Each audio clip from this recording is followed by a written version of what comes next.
Ayan si Baby Jamil, second baby. Pinanganak ng 10:30 a.m. Baby boy. Yan, 3 kilos naman si baby. Yung kuya na 11 years old. Ang layo ng gap. 11 years gap pala yung pagbubuntis ni mami kay baby. Yan. So, mga initial vaccine, ma'am, na i-ano na rin kay baby mo, ha? Hepa B, vitamin K, tapos yung eye ointment sa mata, no? Tsaka, bukas pa kayo pwedeng umuwi, ma'am, kasi kailangan i-stay ng 24 hours bago umuwi, ha? Ayan naman si baby. Ang cute ng baby nila. 3 kilos yung kanyang timbang. Ayan. Hello. Nakunan ka ba, ma'am? Dapat pangatlo na, kaso nakunan. Ang layo ng gap ng pagbubuntis ni mami. So, 11 years yung gap. Sobrang layo. Ayan.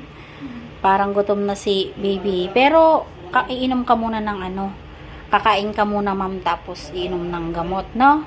Ayan. Hello, ma'am. Kumusta? Okay na. Nakaraos na. Ang bilis. Bilis ni ma'am mga anak. Ayan. So, Sobrang sakit. oo.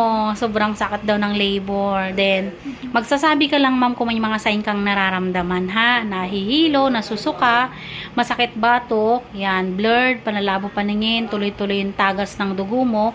Pero, ngayon naman, sa BP ko naman sa'yo is 120/80. So, normal lang po, ma'am, yung BP mo, ha?